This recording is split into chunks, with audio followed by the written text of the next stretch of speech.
Aloha, NAVFAC Pacific. John Adametz with another edition of Plumb Lines. Thank you for tuning in today. Today we have several messages I want to talk about. First, happy birthday to NAVFAC. We're going to talk a little bit about our history. We're going to talk about our systems command, authorities, and technical competencies. A little bit about branding and our logo. I'm going to introduce the new commanding officers throughout the Pacific area of operations, and a little bit more about health and safety and COVID with rising COVID cases. Today, August 31st, 2020, we celebrate 178 years of our organization's existence. We started out as the Bureau of Yards and Docks in 1842, led by Captain Lewis Warrington and 6 civilians. So even on a day we were founded, we were largely a civilian organization with a few military. For those of you who are tracking, 1842 is 3 years after establishment of the Virginia Military Institute and 100 years prior to the birth of the Seabees in 1942.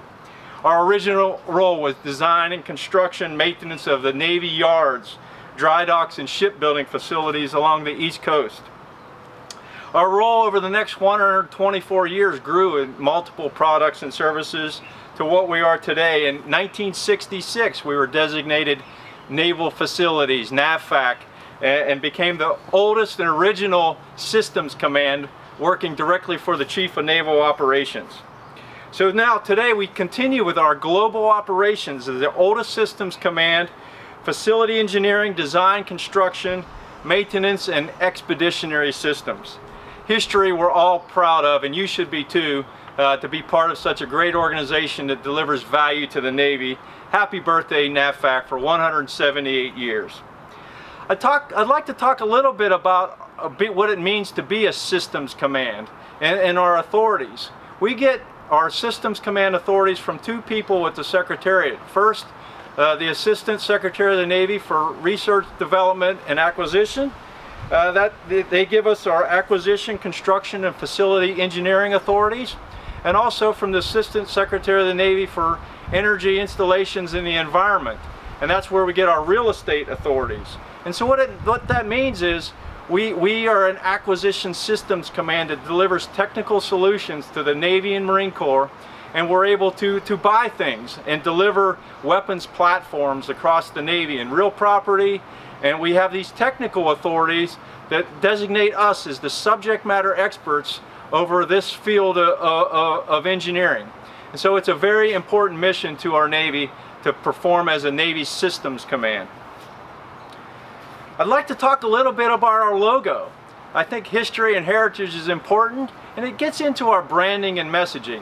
One being a systems command, but to know what we're all about. And so our logo has special meaning. The colors, the shapes, the patterns.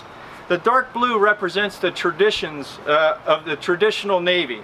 The light blue represents a more modern, contemporary perspective. The gold represents both Navy and Marine Corps gold. The sweeping arch in NAVFAC has 2 representations. The curved edge of a globe representing NAVFAC as a global organization. An ocean wave representing service to our Navy. And the sweeping line subtly represented in the background of the square represents 3 concepts: the hull of a ship, the lines of a wake breaking behind a ship, and a design drawing. The golden crosshairs in the foreground of the square represent 2 concepts: design crosshairs representing a design tool, both traditional paper drafting and modern computer-aided design, and the crosshairs of a weapon system, support to the Navy and Marine Corps combat team. The blue square itself represents a couple of alternatives: the ocean underlying the ship, or the wake described above, and the foundation of a facility, the square cornerstone. All things that represent what we do as a systems command, delivering value to the Navy as that technical and acquisition authority. All right, well, let me talk a little bit about some change and turnover and just introduce some of our new commanding officers in the Pacific area of operations. At NAVFAC Northwest on July 9th, Captain Ben Miller replaced Captain Chad Brooks. In NAVFAC Marianas, Captain Libertor replaced Captain Turner on July 23rd. In NAVFAC Hawaii, Captain Gordy Meyer replaced Captain Mark DeLeo on August 7th in NAVFAC, Hawaii. Officer in charge of Marine Corps Marianas, Captain Steve Stasek replaced Captain Joe Greason in August 20. And most recently, officer in charge of construction at China Lake was commissioned on August 20th with the first commanding officer, Captain Laurie Scott.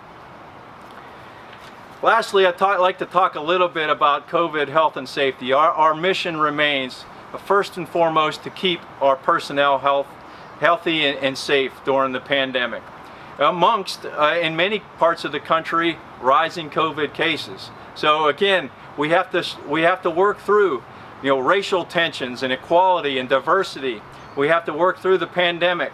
We have to work through keeping our industrial base going, as well as executing our mission. And I am so proud of what you've done this year. I want you to take time to recognize everybody that's contributed to our success this year.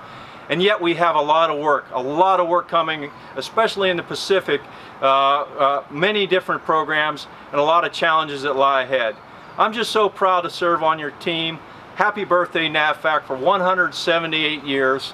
Really proud to serve with you on this team. Thank you so much for what you do every single day. Keep charging.